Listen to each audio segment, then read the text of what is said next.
Hello,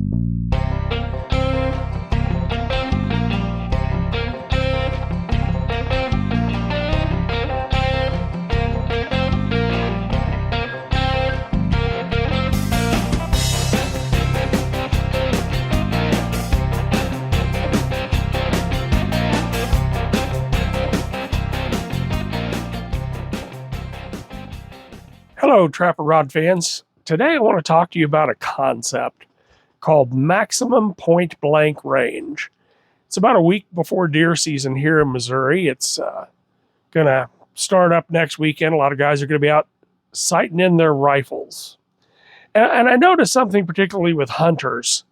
They like to zero their rifle at 100 yards. And 100 yards is very useful because at 100 yards, you can tell if there's any deviation in your bullet's path, but you don't get acted upon by outside forces like wind very much.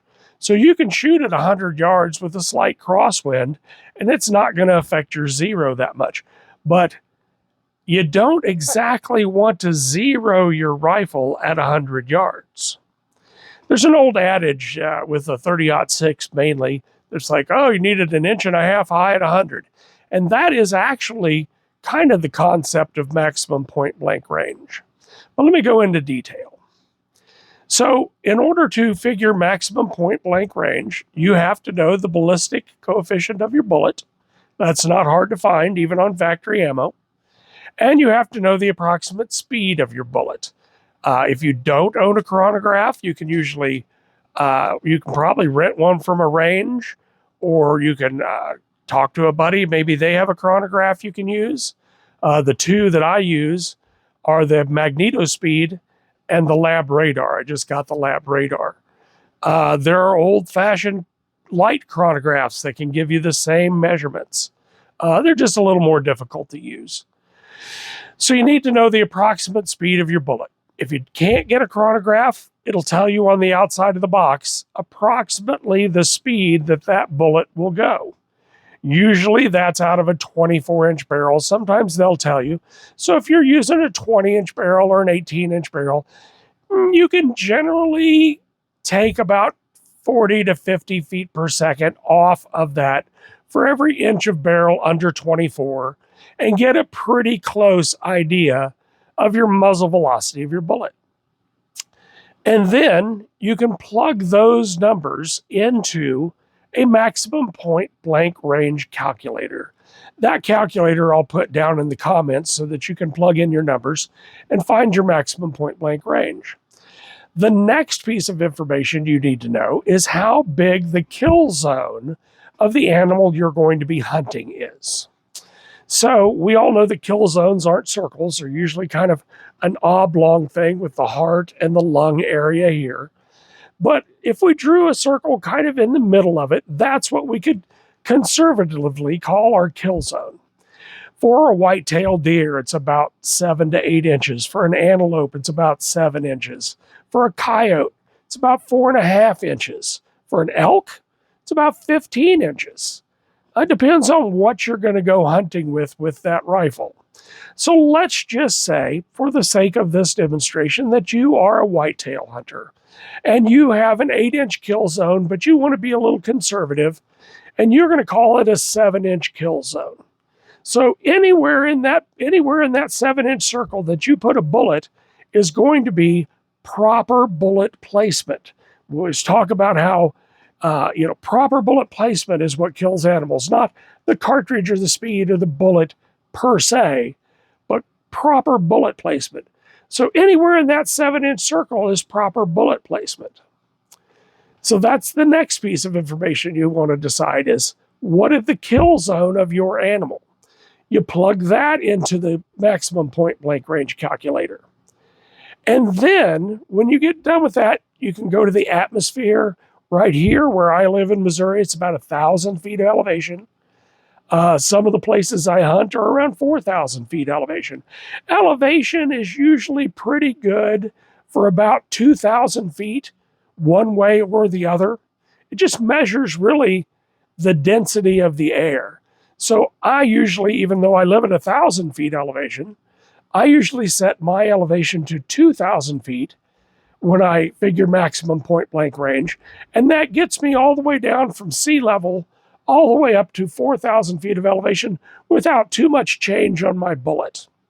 So when you plug that in, it's going to tell you what your near zero is and what your far zero is. Because as we know, we have our rifle scope. It sets on top of our rifle above our bore, generally speaking. And if both of those were completely level, the bullet would come out of the barrel and immediately begin to drop. But we don't do that. We cant the barrel up so that the barrel launches that bullet upward. There's nothing special about the bullet. It doesn't automatically fly upwards. It just goes in a straight line.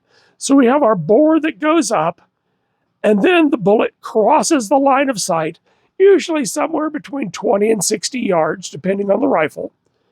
And it goes above the line of sight, and then it starts to drop and drops back down below the line of sight. So actually, every rifle you've ever shot has two zeros. It has a near zero and a far zero. And then, once it crosses that line of sight again, then it drops on down, and as you can see any ballistic chart, it'll tell you, it drops 14 inches at 300 yards and 17 or 19 inches at 325, and it go on and so on and so on. So let's imagine that your rifle has a 7-inch piece of pipe, and the rifle barrel is in the direct center of that 7-inch piece of pipe. What we want to do with maximum point blank range is we want to tilt that barrel up to where the bullet just barely touches the top of that 7-inch piece of imaginary pipe. And we want to know where it drops down and goes through the bottom of that 7-inch imaginary piece of pipe. So the barrel is in the center, and we have 3.5 inches of up, and we have 3.5 inches of down before we get outside of that 7-inch circle. Why is that handy? Why would you want to go through all of this stuff? Well, what that will tell you is, and the calculator will tell you, is what your 100-yard zero is, down to the 100th of an inch. So it might say your 100-yard zero for a 270 is 1.62 inches. That way, when you go to the range, you know that you want your bullet, your group, you want the center of that group to be about 1.62 inches above your point of aim. That's going to give you that bullet in that maximum point blank range for, say, 300 yards. There are a host of factors that go into whether a cartridge can be called flat shooting or not. The ballistic coefficient of the bullet, the case shape and size, the amount of powder and how efficiently it burns, as well as the twist rate of the barrel all come together to make cartridges more flat shooting. In fact, we're in a bit of a revolution when it comes to that. Bullet manufacturing and cartridge case design, coupled with the powders that we have nowadays, make your maximum point blank range much farther than with the older legacy cartridges.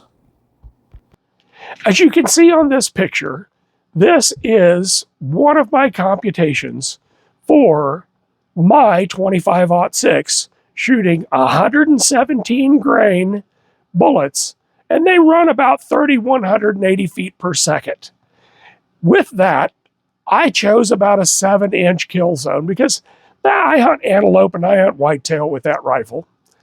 And you can see there at the bottom where it says your near zero, your far zero, and then it will give you your maximum point blank range. That is the point at which the bullet drops below that 3.5 inches from the center of that imaginary piece of pipe. Why is this handy? Why do you need to know that? Well, most people in Missouri don't really hunt. Most of our shots, I would say, are below 300 yards. So let's say the maximum point blank range of your rifle is 290 yards. Well, that means if you sight it in according to the math, because it's all math, once you get all the numbers plugged in, It's just math, and the math doesn't lie. So let's say you sight your rifle in, and let's say it says your maximum point blank range is at 298 yards, just for instance. What that means is when you have the buck of a lifetime standing out there and you range him at 275 yards, you know that you don't really need to do anything. You don't need to hold high. You don't need to hold low. You need to just put it right in the center of the exact spot that you'd like the bullet to go. And within 7 inches of that spot, that is where that bullet is going to hit. I had a buddy of mine do it about 3 years ago. He was shooting a 270. And Steve and I sat down and we talked about ballistics around the table for hours. And he's like, "You're telling me that if I do this, I'll be able to kill a deer out to 270 yards. I said, "Yep. With that bullet, with that rifle, with the speed on that bullet, that's what it should come out to." He said, "Okay." I don't know if he completely believed me, but he said, "Okay, I trust you." And sure enough, that season, about a week and a half later, a big old buck walked out at 230 yards. And he said, "Okay, the math says it'll work." He put those crosshairs right in the middle of the kill zone, squeezed the trigger, and one shot knocked that deer flat. He called me the next day. He's like, "You're not going to believe this." He said, "It worked. It worked exactly like you told me it would." I said, "Yeah." I said, it's just math. Gravity works. Gravity works all over the globe, just about the same. So it'll work. The last caveat that I would say about maximum point blank range is you have to be able to shoot your rifle to shoot within an inch at 100 yards for this to really work. So an inch at 100 translates into roughly 2 inches at 200, 3 inches at 300, 4 inches at 400, and 5 inches at 500.